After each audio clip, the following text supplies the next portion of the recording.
जय हिंद प्यारे साथियों, स्वागत है आप सभी का एक बार फिर से खोटा किंग ऑफिशियल पे। आइए हम बात करेंगे आज खोटा निबंध के पहले निबंध की ओर हम आते हैं।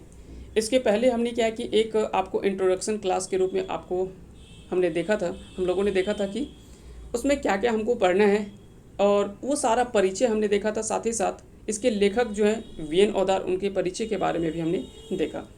तो आइए आज हम बात करेंगे आज के पहले निबंध, जिसका नाम है सॉफ्ट आय चल है। सॉफ्ट आय चल है इस निबंध संग्रह की पहली निबंध है, और उसी से संबंधित जो भी महत्वपूर्ण प्रश्न बन सकते हैं वो सारे प्रश्नों को तो हम लोग देखेंगे ही, लेकिन उसके पूर्व में जो है वो मुख्य रूप से हम लोग देखेंगे कि आखिर में इस निबंध में क्या बताया गया है। तो आइए शुरू करते हैं। पहले खोटा निबंध के कुछ बेसिक्स जानकारियों को देख लेते हैं। जैसे खोटा निबंध की अगर बात करें तो यह प्रकार जो वो एकल निबंध संग्रह है। क्या है? एकल निबंध संग्रह है, जिसका लेखक कौन है? तो बीएन ओदार जी के द्वारा लिखा गया है। इसका प्रकाशन 1990, 2016 और 2022, ये 3 बार इसका प्रकाशन हो चुका है। इसका प्रकाशक है वो है जनजातीय भाषा अकादमी, बिहार, झारखंड। इसमें कुल निबंधों की संख्या 12 है। इसका पहला निबंध है सॉफ्ट आय चल है, और अंतिम निबंध है हाँ मैं खड़ा हूँ। और ये सारा निबंध भी हम लोगों ने देखा था कि कौन कौन सा निबंध है। ये 12 निबंध हैं, जिसमें से पहला निबंध है सॉफ्ट आय चल है, और इसी निबंध को आज हम लोग जो वो कवर करेंगे। उसके बाद एक एक करके 12 निबंधों को हम लोग कवर करने का प्रयास करेंगे। चलिए तो शुरू करते हैं इस निबंध को। और इस निबंध की शुरुआत करने की पूर्व थोड़ा सा हम बता दें, उसके बाद हम एक एक करके सभी चीज़ों को और सभी प्रश्नों को हम जो वो देखने का प्रयास करेंगे। पहला, इसमें से सबसे पहला जो सवाल आपका बनता है कि आखिर में सॉफ्ट आय चल है जो वो किस प्रकार का रचना है, किस प्रकार की रचना है? तो यह एक निबंध है जिसको फिंगाठी कहा जाता है।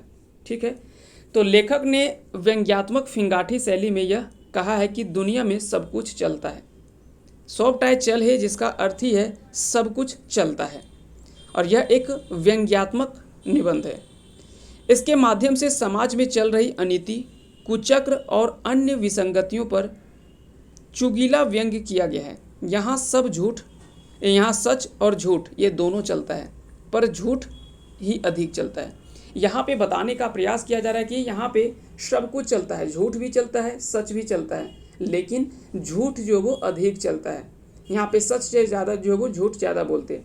जो झूठ अधिक बोलता है उसी को यहाँ पे और ज़्यादा सम्मान मिलता है, और ज़्यादा उसका मान बढ़ाया जाता है, जबकि जो सच बोलता है उसको दबा दिया जाता है, या तो किसी तरह से उस पर अत्याचार होता है। इस तरह से देखने को मिलता है। आगे बात किया गया कि झूठ का ऑफिस भी चलता है। साथ इस निबंध के माध्यम से हिंदी भाषा में निर्जीव पदार्थों में भी लिंग विधान पर व्यंग्य किया गया है। कई बार यहाँ पे बोला गया कि हिंदी भाषा में, हालांकि इस पर एक नया निबंध आगे हम बात करेंगे, इस पर बखेड़ा में बखेड़ा, लिंग बखेड़ा, तो उसमें हम स्पेशली इसी चीज़ पर चर्चा जो वो करेंगे। ठीक है, अनुप्रास अलंकार का प्रयोग भी इस निबंध में इस निबंध की जो वो विशेषता है। चलता शब्द का बहुत बार प्रयोग किया गया है, या बहुत बार आवृत्ति हुई है, यानी सब कुछ चलता है। तो वही बात कर यहाँ पे मुख्य रूप से जो बताया गया है। इसमें बताया गया कि किसी भी अमीरी से चल रही है, यानी यहाँ पे सामान्य भी, विशेष तरह के कार्य भी, यहाँ पे सब कुछ चलता है इस दुनिया में, अच्छा भी बुरा भी, सामान्य भी और विशेष तरह के कार्य भी चलते हैं। किसी की अमीरी से चल रही है तो किसी की गरीबी से की हालत है। सरकार के खिलाफ आंदोलन भी चलता है तो सरकार की लाठी या दमन भी चलता है। यहाँ पे दोनों चीज़ दिखाया गया है, यानी दोनों तरह से यहाँ पे बात जो वो किया गया है। मानव समाज को सुचारू चलाने के लिए कुछ नियम कानून भी चलते हैं। पृथ्वी भी चलती है। इस तरह के वैज्ञानिक सच की खोज करने वाले गैलीलियो जो है, इन्होंने सबसे पहले बताया था कि पृथ्वी भी चलता है। उसके लिए कई लोगों ने उसका विरोध भी किया था, और उसे सज़ा तक सुना दी गई थी। ठीक है, तो उसी पर यहाँ पे जो मुख्य रूप से जो बताया गया इस निबंध में कि क्या क्या चलता है, और साथ ही साथ इसके अलावा परीक्षाओं में जो कदाचार होता है उसके बारे में भी बताया गया है कि कैसे कैसे परीक्षाओं में कदाचार होता है। उन सभी चीज़ों के बारे में यह निबंध में जो वो बताया गया है। चलिए एक एक करके हम सभी प्रश्नों को देखने का प्रयास करते हैं। उसके बाद हमको बहुत ज़्यादा लंबा निबंध नहीं, ये छोटा सा निबंध है, लेकिन आप इन चीज़ों को आप अच्छे से समझ गए होंगे कि आखिर में इस निबंध में जो वो बताना क्या चाह रहा है। इसमें से देखते हैं पहले सवाल की ओर। पहला सवाल है कि सॉफ्ट आय चल है कौन रकमेक निबंध हकै। तो सौंपटाय चल है जो वो एक फिंगाठी किस्म का निबंध है। कैसा निबंध है? तो फिंगाठी निबंध है। अगला सवाल है कि सौंपटाय चल है निबंध के लिखवैया का नाम बतावा। तो सौंपटाय चल है इस निबंध को किसने लिखा है? तो बी.एन. ओहदार जी के द्वारा लिखा गया है। तो इसका आंसर हो जाएगा डॉक्टर बी.एन. ओहदार। सौंपटाय चल है पाठ कौन किताबें शामिल है? तो यह शामिल है जो वो है खोटा निबंध। खोटा निबंध में यह जो वो शामिल किया गया है। अगला सवाल है कि सजीव तो चलबे करे है, निर्जीव कखन आर कैसे चले है। यहाँ पे दो चीज़ बात किया गया है कि सजीव तो हम सभी को पता है कि सजीव तो चलता है, लेकिन निर्जीव किस प्रकार से चलता है ये आप बताइए, और अगर चलता है तो कब चलता है। तो कई बार आपने देखा होगा कि लाठी तो एक निर्जीव है, पत्थर एक निर्जीव है, लेकिन जब कोई आंदोलन होता है, जब कोई हड़ताल या प्रदर्शन होता है, तो वहाँ पे पत्थर और लाठी जो वो खूब चलता है। तो यहाँ पे बताने का प्रयास किया जा रहा है कि सजीव केवल नहीं चलते, चलते तो निर्जीव भी हैं, बस समय समय पर। ठीक उसी प्रकार से यहाँ पे बात किया गया है कि जखन हड़ताली या प्रदर्शनकारी काबू में ना हवत तखने देखबे लाठी की रकम चले है। प्रदर्शन करवैया बाटे ईंटा और पखन की रकम चले है। तो ईंटा पत्थर लाठी ये सभी भी चलता है, कहीं ना कहीं ये सब तो निर्जीव है, लेकिन फिर भी ये चलता है। ये बात जो वो यहाँ पे बताने का प्रयास किया जा रहा है इस निबंध के माध्यम से। अगला सवाल है कि सौंपटाय चल है निबंधे चल शब्द के कौन अर्थ प्रयोग करल गेल है।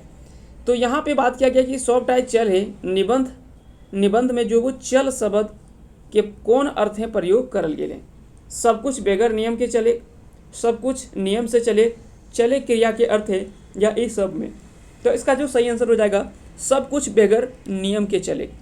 यहाँ पे कई बार आपको देखने को मिलेगा कि कुछ ऐसी चीज़ें हैं जो कि बिना नियम कानून के चल रहे हैं। आज भी भले बना हुआ है कागज़ों पर, उसके लिए जो वो नियम बना हुआ है, लेकिन वास्तविक में जो वो कोई नियम कानून से वो नहीं चलता है। धड़ल्ले से जैसे मन कर रहा है वो अपने हिसाब से उसका उपयोग कर रहे हैं। तो ये बात जो वो यहाँ पे बताया गया है। अगला सवाल इसमें से देख लेते हैं। अगला सवाल है कि सौंपटाय चल है निबंधे के आधारे कौन टा हमर देशे बेसी चले कहल गेल है। तो सौंपटाय चल है निबंध में आधार में कौन सा जो बात बताया गया कि हमारे देश में सबसे ज़्यादा चलता है, तो वो चलता है भूखल पेट चलिक। आज भी हमारे देश में जो वो कई लोग ऐसे हैं जो कि भूखे पेट आज भी चलते हैं, यानी सोते हैं और रह रहे हैं। उनको एक वक्त का भोजन भी अच्छा से नहीं मिल पाता है। आज भी कई ऐसे लोग हैं, और कई ऐसे लोग भी हैं जो कि थोड़ा सा खाना खा रहे हैं, बाकी खाना फेंक रहे हैं, खाना की बर्बादी कर रहे हैं। तो दोनों चीज़ यहाँ पे दिखाया गया है। जहाँ एक तरफ उसका जो वो अत्याचार हो रहा है, वहीं यानी एक तरफ उसका यूज़ करने के लिए आदमी तरस रहा है, उपयोग करने के लिए, दूसरे तरफ उसी चीज़ का दुरुपयोग हो रहा है धड़ल्ले से। तो ये दोनों चीज़ों के बारे में यहाँ पे जो वो इस निबंध में बताया गया है।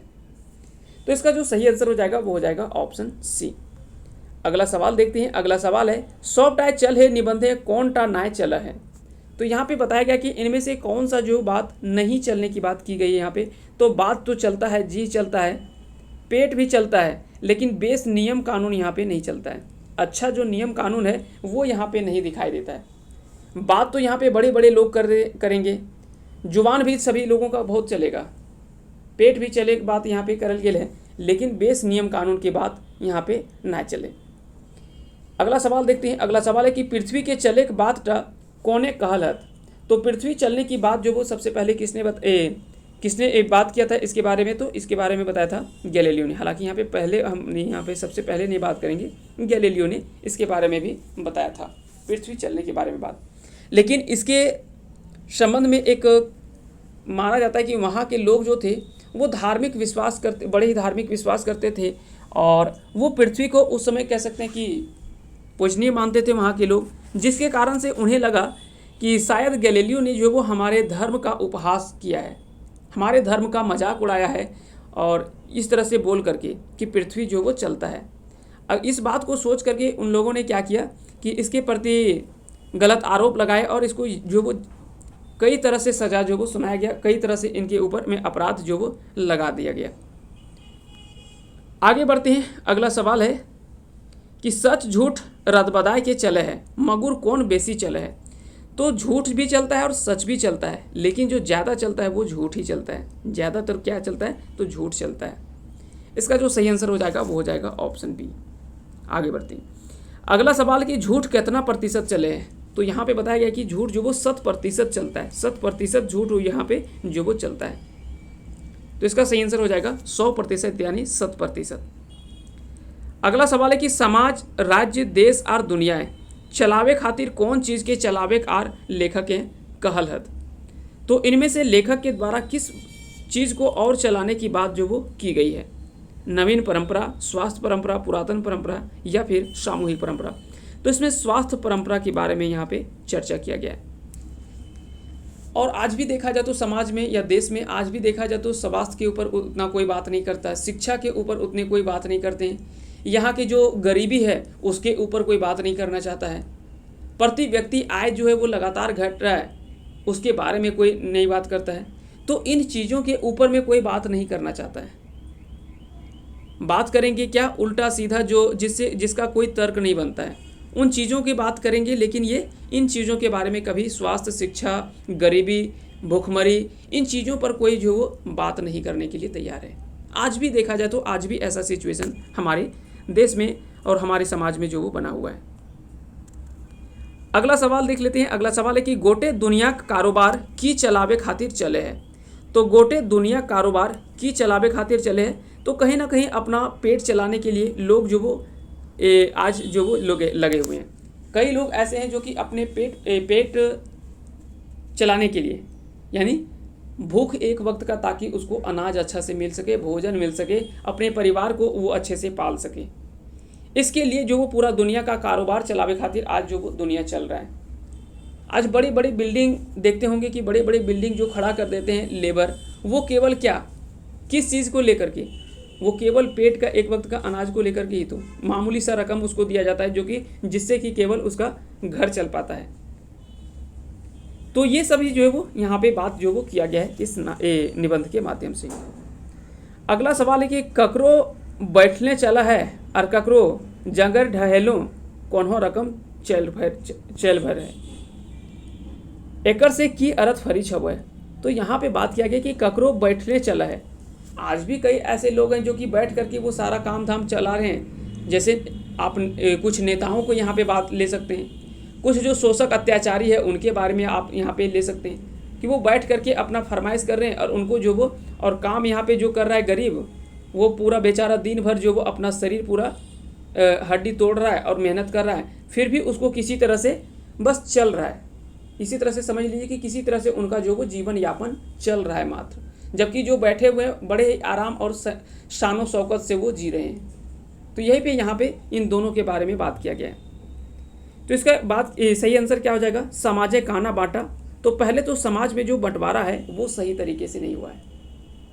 दूसरा है कि मेहनत के सही दाम ना मिले, जो मेहनत वास्तविक मेहनत कर रहे हैं उसको जो वो आज भी सही मूल्य नहीं मिलता है। और तीसरा है चालाक सब बिना मेहनत के मौज करोहत। आज भी चालाक लोग जो है वो शोषक अत्याचारी, कुछ नेता कह सकते हैं, सभी को हम यहाँ पे शामिल नहीं करेंगे, क्योंकि कहीं भी समाज में अगर बात किया जाए तो सब एक जैसे तो नहीं हो सकते। सभी को आप एक जैसे नहीं बोल सकते, ना ही बोल सकते हैं आप कि सब जो वो एक जैसे होते हैं, तो ये गलत कहना होगा। सब एक जैसे नहीं होते, लेकिन कुछ ऐसे होते हैं जिसके कारण से पूरा जो वो समाज जो वो कहीं ना कहीं नकारात्मकता जो वो यह फैला रहा होता है, और इस प्रकार से जो वो गलत कुरीतियों को जो वो परोस रहा होता है। तो इसका जो सही आंसर हो जाएगा वो हो जाएगा ऑप्शन डी, यानी इस सभी कारण से जो वो आज भी कुछ लोग जो वो आराम से बैठ करके भी शानो शौकत से जी रहे होते हैं, और कुछ लोग जो आज भी दिन भर मेहनत करते हैं, पूरा हड्डी तोड़ करके मेहनत करते हैं, शरीर पूरा खपा देते हैं, लेकिन फिर भी उनको जो वो वास्तविक रूप से जो सही दाम उसको मिलना चाहिए मेहनत का, वो आज भी उसका कीमत जो वो नहीं मिलता है। चलिए आगे बढ़ते हैं अगले सवाल की ओर। अगला सवाल देखते हैं कि सरकार एक लाठी ककर ऊपर चला है। तो सरकार की लाठी किसके ऊपर चलता है, तो जो हक मंगवैया जनता ऊपर। आज भी हक मांगने वाले लोग जो हैं, जनता के ऊपर आज भी जो वो लाठी बरसाई जाती है। सरकार को चुनती कौन है, वही जनता चुनती है। लेकिन जब सरकार वहाँ पे बैठ जाती है, कुर्सी अपना पकड़ लेती है, उसके बाद वो सब कुछ भूल जाता है कि जनता ने हमें यहाँ पे बिठाया है, हमारा क्या कर्तव्य बनता है। वो अपना सब कुछ कर्तव्य भूल जाते हैं, और ये उल्टा शोषण करना स्टार्ट कर देते हैं जनता के ऊपर। जिस जनता ने उसे फर्श से लेकर के अर्श तक पहुंचाया, वही जनता को ये कह सकते हैं कि तुच्छ जैसा समझने लगते हैं, इतना छोटा समझने लगते हैं कि जब मन करे जैसे मन करे उसका इस्तेमाल कर लो। कहावत गलत नहीं, श्रीनिवास मानुली जी ने बोला है, नाच बांदर नाच रहे। यहाँ के लोगों को जो बंदर शब्द से जो वो संबोधित जो किया है वो गलत नहीं किया है। आपको जिधर नचा दिया जा रहा है आप जो वो आसानी से उस तरह से नाच रहे हैं, और वो बंदर नचाने वाला बन कर के बैठा हुआ है। आपको एक इशारे से, चाहे लाठी के जोर से, आपने देखा होगा कि बंदर अगर नहीं नाचता है तो उसे लाठी भी दिखाया जाता है, ताकि वो डर से भी कुछ नाचता है, कुछ उसके कारण से नाचता है कि उसके साथ में है। और कुछ लोग जो ऐसे हैं जो कि जानता है कि अगर कहीं नहीं ये काम करेंगे तो हमारा जीवन यापन कैसे चलेगा, खाना नहीं मिलेगा तो खाएंगे क्या, भूखे रह जाएंगे। यही कारण है आज भी समाज में ऐसे लोग जो वो इस तरह से चीज़ें जो वो देखने को मिलता है, और आज भी समाज में इस तरह के लोगों को, इस तरह के नेताओं का जो वो पालन करते हैं और ये कहीं ना कहीं मानते हैं। आखिर में करे भी क्यों, क्योंकि उन्होंने ही तो गलती करके उन्हें चुन करके लाया है। कई बार ऐसे होते हैं कि लोग बोलते हैं कि हमारे पास तो ऑप्शन ही नहीं है, हम आखिर में किसे चुन करके लाएं, किसे नहीं लाएं, सब तो एक जैसे होते हैं। लेकिन ये सही बात है कि कहीं ना कहीं थोड़ा जिस तरह से अगर देखा जाए तो जनता के ऊपर जो सरकार की नीति है वो कहीं ना कहीं आज तक अगर देखा जाए तो कुछ सरकार को अगर छोड़ दी जाए तो बाकी के किसी ने जो वो जनता के ऊपर या जनता के लिए जो वो सही तरीके से ज़मीनी स्तर पर किसी ने सोचा है। ये आज तक भी हकीकत बात है कि आज तक भी कई राजनेताओं ने इसके बारे में जो वो नहीं सोचा है, सरकारों ने नहीं सोचा है कि लोगों की या जनता की जो ज़मीनी स्तर पर मांग है या ज़मीनी स्तर पर जो उनकी ज़रूरत है उसको कैसे पूरा किया जाए, ये आज भी उन लोगों ने नहीं सोचा है। अगला सवाल इस पे देखते हैं। अगला सवाल है कि देश दुनिया चलावे खातिर कौन चीज़ें जरूरत या दरकार पड़े हैं। तो देश दुनिया चलाने के लिए, सही तरीके से चलाने के लिए, उसके लिए जो है वो एक सही नियम कानून की ज़रूरत होती है। क्या ज़रूरत होती है? सही नियम कानून। नेता हो सकता है, नेता कुछ आएंगे अलग तरीके से, नेता भी हो सकते हैं, नहीं भी। ईंधन हो सकता है, नहीं भी हो सकता है। भोजन मिले, कई बार भूखे लोग भी रह सकते हैं। लेकिन अगर सही तरीके से नियम कानून चले तो ये तीनों ज़रूरत जो वो पूरा हो जाएगा।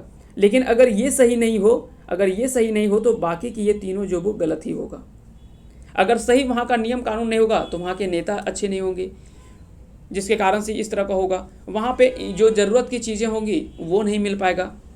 भोजन, स्वास्थ्य, कपड़ा, ये सभी चीज़ें, चाहे वो किसी का आवास हो, भोजन हो, जैसे बोलते हैं रोटी, कपड़ा, मकान, ये लोगों की मूलभूत चीज़ें होती हैं, मूलभूत ज़रूरत है, मूलभूत सुविधाएं हैं। लेकिन आज भी कई लोगों के पास ये तीनों में से हो सकता है किसी के पास एक चीज़ है, दो चीज़ नहीं है। तो इस प्रकार से आज भी देखने को मिलता है। ये बात दिगर है कि भैर पेट न सही आधा पेट चले है। तो यहाँ पे एक बात बताया गया है कि भैर पेट ना सही आधा पेट चले है। ये बात कौन फिंगाठी नुकायल है। यहाँ पे जो वो क्या जो आपको छिपा हुआ नज़र आ रहा है, क्या यहाँ पे जो वो नुकायल या फिंगाठी जो व्यंग्य किया गया वो किस प्रकार के और किस छिपे हुए बातों पर जो वो व्यंग्य किया गया है। तो यहाँ की आर्थिक विषमता के बारे में बताया गया है कि यहाँ की आर्थिक विषमता, कोई जो बहुत अमीर है, कोई जो है वो ऐसा हो गया है कि बहुत गरीब है। कोई जो वो अगर बात करें कि अच्छे अच्छे अनाज को वो कुत्तों को खिला रहे हैं, फेंक दे रहे हैं, जैसे तैसे वो उसका दुरुपयोग कर रहे हैं। और कुछ ऐसे लोग हैं आज भी यहाँ पे, कुछ क्या बहुत लोग ऐसे हैं जो कि एक वक्त का अनाज उसको नहीं मिल पाता है, उस अनाज के लिए वो तरसते हैं, कई रात वो भूखे सो जाते हैं। तो ऐसा भी देखने को मिलता है। यहाँ की आर्थिक विषमता के ऊपर भी यहाँ पे जो वो व्यंग्य किया गया है। यदि चोरी ना चले तो परीक्षाओं ना चल तक, ये बात से लेखक की फरिश करल हत। तो यहाँ पे जो वो एक बात किया गया कि यदि चोरी ना करे चले तो परीक्षाओं ना चल तक। ये बात से, इस बात से जो वो लेखक क्या यहाँ पे साफ करना चाह रहे हैं, क्या बात यहाँ पे बताना चाह रहे हैं। परीक्षा में कदाचार चले हैं, जिसके कारण से यहाँ पे बात जो वो किया गया है कि परीक्षा में जो वो कहीं ना कहीं आज भी कदाचार जो वो चलता है, उस चीज़ को यहाँ पे बात किया गया है। अगर इस निबंध में आप देखें तो एक पर नहीं, हर चीज़ पर यहाँ पे फोकस किया गया है। हर उस नीति पर यहाँ पे बात किया गया जो कि गलत तरीके से अपनाया जा रहा है, हर उस अत्याचार के ऊपर दर्शाया गया है या उसमें बात किया गया है जो कि गरीब के ऊपर, यहाँ के जनता के ऊपर, यहाँ के जो गरीब बेचारे के ईमानदार लोग हैं उस पर आज भी जो वो जिस तरह से शोषण और अत्याचार हो रहा है उन सभी के ऊपर यहाँ पे व्यंग्य किया गया है। यहाँ के शिक्षा के ऊपर, यहाँ के भूखमरी के ऊपर, यहाँ की स्वास्थ्य सुविधा के ऊपर, हर बातों के ऊपर जो वो यहाँ पे चर्चा जो वो किया गया है। चलिए आगे बढ़ते हैं अगले सवाल की ओर। अगला सवाल है और आज का ये आखिरी सवाल है कि सॉफ्ट आय चल है निबंध है कौन बातें के ऊपर फिंगाठी करल गेल है। तो सॉफ्ट आय चल है निबंध कौन बातें के ऊपर फिंगाठी करल गेल है। तो परीक्षा के कदाचार के ऊपर, गरीब के ऊपर में शोषण पर और देश दुनिया सामाजिक विसंगति के ऊपर। तो इसका सही आंसर हो जाएगा ऑप्शन डी, यानी परीक्षा के कदाचार के ऊपर भी यहाँ पे बात किया गया है, गरीब ऊपर जो शोषण किया जा रहा है उसके ऊपर किया गया है, और देश दुनिया जो सामाजिक विसंगति है, जो एक जैसा कोई नियम कानून नहीं है, उसके ऊपर इन सभी चीज़ों के बारे में यहाँ पे जो वो फिंगाठी करल गेल है। सॉफ्ट आय चले का हिंदी अर्थ क्या था, तो सब चलता है ना। यहाँ पे बात किया गया कि यहाँ पे सब कुछ चलता है। कोई भूखे पेट चल रहा है, कोई चल तो सब कोई रहा है, कोई बड़े आराम से चल रहा है, कोई दौड़ के चल रहा है, कोई भूखे पेट चल रहा है। इस तरह से यहाँ पे जो बात किया गया है। तो इसका जो सही आंसर क्या हो जाएगा, इसका राइट आंसर जो हो जाएगा वो हो जाएगा ऑप्शन डी। सॉफ्ट आय चले निबंध को लिखा है BN ओदार ने। तो आपको कमेंट करके बताना है कि BN ओदार जी का जन्म कब हुआ था, जन्म जो वो कब हुआ था और किस वर्ष हुआ था, ये दोनों चीज़ आपको बताना है।